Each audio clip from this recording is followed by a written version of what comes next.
आखिर औरत का वह कौन सा अंग हर रात बेशर्म होकर दबाने और चूसने से अचानक अपार धन की प्राप्ति होने लगती है? लोग औरत का कौन सा अंग दबा और चूस कर अमीर बन जाते हैं? जो भी मनुष्य औरत का यह अंग दबाता या चूसता है, उसके घर में सदा मां लक्ष्मी का वास रहता है और महालक्ष्मी की कृपा सदैव बनी रहती है। तो दोस्तों, आज की इस वीडियो में हम आपको एक सच्ची कहानी के माध्यम से बताएंगे कि औरत का वह कौन सा अंग है जिसे हर पुरुष को दबाना और चूसना चाहिए। अधूरी जानकारी विष के समान होती है, इसलिए वीडियो को बीच में ना छोड़ें। दोस्तों, एक बार की बात है, एक गांव में रामदास नाम का एक व्यक्ति रहता था। वह अपनी पत्नी से बहुत ज्यादा परेशान था, क्योंकि उसकी पत्नी बात बात पर हमेशा उसे ताना मारा करती थी। तुम्हारे पास है ही क्या, घर में खाने तक को कुछ नहीं है? दोस्तों, उसके घर में बिल्कुल कंगाली छा गई थी। एक भी रुपया नहीं था और उसके घर में खाने के लिए अन्न का एक दाना तक नहीं था।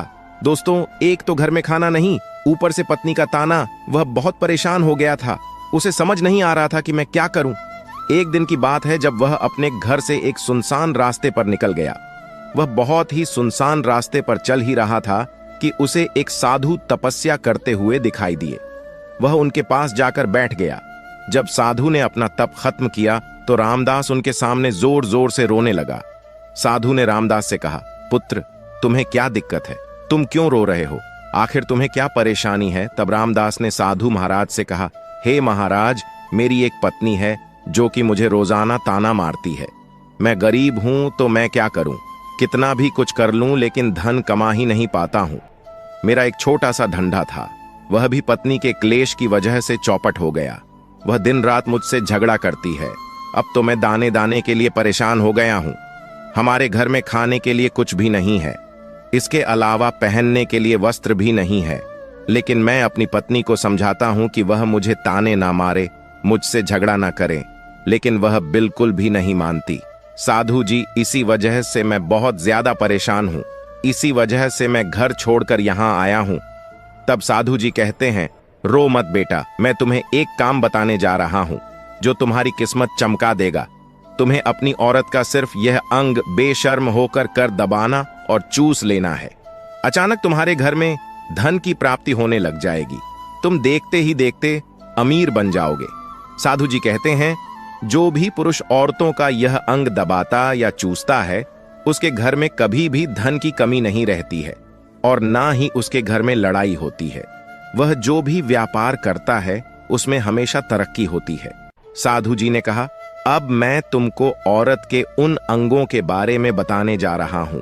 इसे ध्यान से सुनना और अपने जीवन में इस पर गौर करना। तब रामदास साधु जी महाराज की बातें बहुत गौर से सुनता है और कहता है कि जितना जल्दी हो सके मुझे यह बता दो दोस्तों। तभी साधु जी महाराज उस आदमी को एक कहानी सुनाते हैं और बताते हैं कि एक नगर में एक किसान रहता था। उसके बहुत सारे खेत थे जिस पर वह दिन रात मेहनत करता था। उसके घर में किसान और उसकी पत्नी रहा करते थे। उस किसान और उसकी पत्नी में आपस में बहुत ज्यादा प्रेम था। उसके घर में किसी भी प्रकार की लड़ाई झगड़ा या क्लेश नहीं होता था। इसी वजह से उसके घर में सदैव महालक्ष्मी का वास रहता था और उसके खेतों में इतनी ज्यादा पैदावार होती थी कि वह दिन प्रतिदिन और अमीर होता जा रहा था। उस किसान और उसकी पत्नी में इतना प्रेम था कि आसपास के लोग उन्हें देखकर जल जाया करते थे। धीरे धीरे उसके पूरे गांव के लोग जान गए कि किसान और उसकी पत्नी में बहुत ज्यादा प्रेम है। धीरे धीरे यह बात उस नगर के राजा तक पहुंच गई। दोस्तों, किसान और उसकी पत्नी की बात जब राजा के पास पहुंचती है तो राजा भी उसके प्रेम की काफी ज्यादा तारीफ करते हैं। वह सभी से बताते हैं कि हमारे नगर में एक किसान और उसकी पत्नी रहते हैं जिनमें कभी भी लड़ाई झगड़े नहीं होते हैं। उन दोनों में आपस में इतना प्रेम है कि मैंने ऐसा अपनी जिंदगी में कभी भी नहीं देखा। एक बार की बात है, राजा पूरे नगर में ढिंढोरा पिटवा देता है कि इस नगर में जितने भी लोग हैं वह सभी अपने घर में घी का दिया जलाएंगे। राजा की पत्नी पूछती है कि आप ऐसा क्यों कर रहे हैं? सबके घर में घी का दिया क्यों जलवा रहे हैं? राजा अपनी पत्नी की बात सुनकर कहते हैं, दीपक प्रेम की निशानी होता है। जिसके घर में घी का दीपक जलता है उसके घर में सदैव प्रेम बना रहता है और मैं चाहता हूं कि जो प्रेम किसान और उसकी पत्नी के घर में है वह हमारे पूरे नगर में रह रहे पति पत्नी के बीच हो। इसीलिए मैं हर घर में दीपक जलाना चाहता हूं। दोस्तों, राजा के सैनिक जाते हैं और हर जगह नगर में डुग्गी पीट देते हैं और कहते हैं सभी के घर रात भर घी का दीपक जलना चाहिए। दोस्तों, राजा की बात मानकर सभी नगरवासी अपने घर में दीपक जला देते हैं, लेकिन जैसे ही आधी रात होती है सभी के घर के दीपक बुझ जाते हैं, लेकिन किसान के घर का दीपक वैसे ही जलता रहता है। दोस्तों, दीपक हमेशा किसान की पत्नी जलाती थी, लेकिन उसकी बात नहीं मानती थी। वह हमेशा अपनी मनमानी करती थी। उसका जो भी मन करता था वही काम करती थी, लेकिन किसान को इस बात से कोई भी दिक्कत नहीं होती थी, क्योंकि किसान बहुत समझदार था। किसान सोचता था यदि मैं अपनी पत्नी को रोक टोक करूंगा तो घर में बेवजह ही लड़ाई झगड़ा होंगे। कई चीजें किसान इस वजह से अनदेखा करता था कि उसके घर में प्रेम बना रहे राजा अपने महल को छोड़कर पूरे नगर का नजारा देख रहे थे।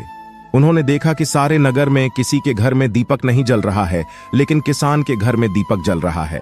तब राजा अपनी रानी से बोलता है कि देखो, किसान और उसकी पत्नी के घर में दीपक जगमगा रहा है, लेकिन पूरे नगर में कहीं भी दीपक नहीं जल रहा है। इसी से पता लगता है कि किसान और उसकी पत्नी में कितना प्रेम है। तब राजा की पत्नी राजा से बोलती है कि जो किसान और उसकी पत्नी में प्रेम है वह किसान की पत्नी की वजह से है, और इसी वजह से उसके घर में इतना ज्यादा प्रेम है। दोस्तों, जब राजा रानी की बात सुनता है तो कहता है नहीं, तुम्हारा सोचना गलत है। जो प्रेम किसान के घर में है वह उसकी पत्नी की वजह से नहीं है, बल्कि वह किसान की वजह से है। रानी कहती है कि किसान की पत्नी बहुत ज्यादा समझदार है। आपका सोचना गलत है, और यही वजह है जो कि उनके घर में कभी भी लड़ाई झगड़ा नहीं होता है। राजा कहता है कि किसान समझदार है, और रानी कहती है कि किसान की पत्नी समझदार है। दोस्तों, इसी तरह कुछ देर चलता रहा। इसी बात को लेकर राजा और रानी के बीच काफी झगड़ा हो गया। इसके बाद रानी राजा की दाढ़ी उखाड़ ली और राजा ने रानी को उठाकर पटक दिया।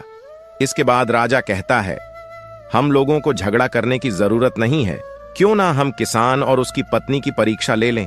सारा दूध का दूध और पानी का पानी हो जाएगा। लड़ाई करने के बाद इस बात पर राजा और रानी दोनों सहमत हो गए और दोनों की परीक्षा लेने के लिए तैयार हो जाते हैं।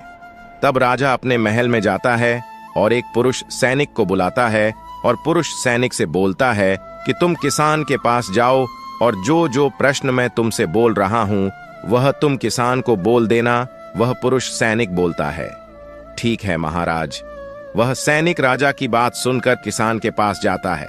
उस समय किसान की पत्नी खेतों में गई थी, लेकिन किसान की कुछ तबीयत ठीक नहीं थी, इस वजह से वह खेतों पर नहीं गया था।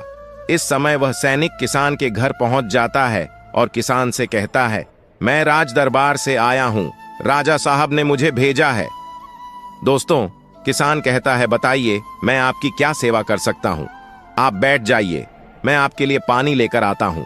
तभी वह सैनिक बोलता है कि नहीं, तुम कुछ भी मत लाओ, मैं राजा का सैनिक हूं, बस आपके पास राजा का समाचार लेकर आया हूं। तब किसान कहता है ठीक है, आप मुझे बताओ राजा साहब ने मेरे लिए क्या समाचार भेजा है। सैनिक कहता है किसान, राजा साहब ने यह बोला है कि यदि तुम अपनी पत्नी को छोड़ देते हो तो राजा जी आपको बहुत सारे हीरे जवाहरात और साथ में तुम्हारे जमीन से 2 गुना ज्यादा जमीन राजा जी आपको गिफ्ट में देंगे। इसके अलावा राजमहल का आधा हिस्सा भी आपको दिया जाएगा। लेकिन जो किसान ने जवाब दिया वह सुनने लायक है।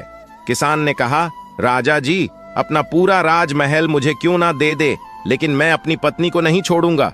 जाओ और अपने राजा से कह दो किसान ने ऐसा कहा है। सैनिक जाता है और राजा को सारी बातें बताता है। इस समय रानी वहां पर सैनिक की बात सुन रही थी। सुनने के बाद रानी ने कहा आपने किसान की तो परीक्षा ले ली, लेकिन किसान की पत्नी की परीक्षा नहीं ली है। इस तरह से हम कैसे पता कर सकते हैं कि कौन समझदार है। इसके बाद रानी ने कहा कि अब मैं भी किसान की पत्नी की परीक्षा लेना चाहती हूं। जब दोनों की परीक्षा हो जाएगी तभी पता चलेगा कि कौन समझदार है। फिर रानी ने भी एक सैनिक बुलाया और कहा कि मेरी बात किसान की पत्नी को बोलना और याद रखना, यह बात तभी बताना जब किसान वहां पर ना हो। सैनिक ने पूछा कि रानी क्या बात बतानी है। वह तो बताओ। तो रानी ने सैनिक को सारी बात बता दी। सैनिक किसान के घर जाता है और उसके घर में आवाज लगाता है तो उसके घर से किसान की पत्नी निकल कर आती है और कहती है, बताओ क्या हुआ, क्यों ढिंढोरा पीट रहे हो? तो सैनिक ने कहा कि राजमहल से आया हूं, मुझे रानी ने भेजा है। किसान की पत्नी ने कहा, बताओ किस लिए आए हो? तब सैनिक ने कहा, रानी ने बोला है यदि तुम अपने पति किसान को मार देती हो तो आपको बहुत सारे हीरे जवाहरात रानी आपको देंगी और साथ में राजमहल का आधा हिस्सा भी आपको मिलेगा। इसके अलावा जितनी भी आपकी जमीन है वह तो आपकी रहेगी, लेकिन उसकी 2 गुना जमीन भी रानी आपको देगी। यह बात सुनकर किसान की पत्नी तैयार हो जाती है। कहती है, ठीक है, यदि मुझे रानी साहिबा देंगी तो मुझे मंजूर है, मैं अपने पति को मार दूंगी। तब सैनिक पूछता है कि रानी को कैसे पता चलेगा कि आपने अपने पति को मार दिया है? तभी किसान की पत्नी बोलती है, मेरे घर में जो दीपक जल रहा है, जब मैं किसान को मार दूंगी तो उसे बुझा दूंगी, तभी आपको पता चल जाएगा कि मैंने किसान को मार दिया है। अब सैनिक किसान की पत्नी की बात सुनकर राजमहल जाता है और रानी को सारी बात बताता है। किसान की पत्नी की बात सुनकर रानी बहुत अचंभित हो जाती है। राजा और रानी को स्त्री जात से नफरत होने लगती है। उसी समय राजा अपने नगर के सभी लोगों को बुलाता है और कहता है कि मैं चाहता हूं कि मेरे और मेरी पत्नी की वजह से किसान की जान ना जाए। तुम लोग ऐसा करो, उस किसान के घर जाओ और सारी बातें बता दो और उस किसान को बचा लो, वरना किसान की पत्नी उसे मार देगी। इधर सैनिक किसान के घर जाते हैं और सोचते हैं कि किसान की पत्नी किसान को रात में मारेगी और दिया बुझाएगी। इससे पहले ही हम किसान के घर में पहुंच जाते हैं और किसान को बचा लेते हैं। दोस्तों, जैसे ही राजा के सैनिक किसान के घर पहुंचते हैं तो देखते हैं कि किसान तो मरा पड़ा हुआ है। तो सैनिक किसान की पत्नी से बोलते हैं कि तुमको तो किसान को रात में मारने के लिए बोला गया था, लेकिन आपने अभी किसान को क्यों मार दिया? तब उस किसान की पत्नी बोलती है कि किसान को तो मुझे मारना ही था, रात में तो मुझे सिर्फ दिया ही बुझाना था, इसलिए किसान को तो मैंने दिन में ही मार दिया है। सभी सैनिक तुरंत ही किसान के घर से दौड़े दौड़े जाते हैं और राजा रानी को सारी बातें बताते हैं। राजा और रानी क्रोध से आग बबूला हो जाते हैं। इसके बाद राजा और रानी किसान की पत्नी को बंदी बनाकर लाने के लिए अपने सैनिक से कहते हैं। सैनिक जाते हैं, किसान की पत्नी को बंदी बनाकर ले आते हैं। राजा किसान की पत्नी से पूछता है, ऐसा तुमने क्यों किया? तुम लालची औरत हो, तुम्हें पैसों से प्यार है। तभी किसान की पत्नी ने जवाब दिया और बताया कि मुझे तो किसान को पहले ही मारना था, वह तो मैं कोई बहाना ढूंढ रही थी, क्योंकि किसान की आदत बहुत खराब थी, वह मेरे साथ बहुत खराब व्यवहार किया करता था। तो राजा ने कहा, ऐसा क्या करता था किसान? तो किसान की पत्नी ने जवाब दिया कि वह मेरे नाक का ऊपरी हिस्सा अपनी उंगली से हमेशा दबाया करते थे। इसके अलावा किसान एक काम और मेरे साथ करता था, वह किसान मेरे कान का पिछला हिस्सा अक्सर अपनी जीभ से स्पर्श किया करता था।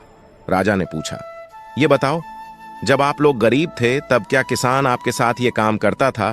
तो किसान की पत्नी बोलती है, नहीं महाराज, तब ऐसा नहीं करता था। तब राजा ने कहा, मैं समझ गया कि किसान ऐसा क्यों करता था। उसी समय साधु जी ने रामदास से पूछा, तुम्हें कुछ समझ में आया औरत का कौन सा अंग दबाने तथा चूसने से लोगों को अचानक धन की प्राप्ति होती है? तो रामदास ने कहा, नहीं साधु जी, मुझे अभी समझ में नहीं आया। तभी साधु जी कहते हैं, अगर अभी समझ नहीं आया तो मैं फिर से आपको बताता हूं। किसान अपनी पत्नी के साथ जो पहला काम करता था वह है, उसके नाक के ऊपरी हिस्से को अपनी उंगली से दबाता था। तो जिस भी मनुष्य के घर में पैसों की किल्लत है, उसे अपनी उंगली से औरत के नाक के ऊपरी हिस्से को जरूर दबाना चाहिए। दोस्तों, औरत के नाक के ऊपरी हिस्से को बहुत शुभ माना जाता है। इसी वजह से जो यह काम करता है वह हमेशा धनवान पुरुष बन जाता है। दूसरा काम है, जो भी पुरुष औरत के कान का पिछला हिस्सा अपने जीभ से स्पर्श करता है, उसके किस्मत के द्वार खुल जाते हैं, उसे अचानक धन की प्राप्ति होती है। ऐसा इसीलिए होता है क्योंकि औरत के कान के पिछले हिस्से में माता लक्ष्मी का वास होता है। जब आप ऐसा करते हैं तो माता लक्ष्मी आपसे प्रसन्न हो जाती है और आपको अपार धन देती है। और आपने एक बात तो जरूर सुनी होगी, औरतें माता लक्ष्मी का रूप मानी जाती है। यही वजह है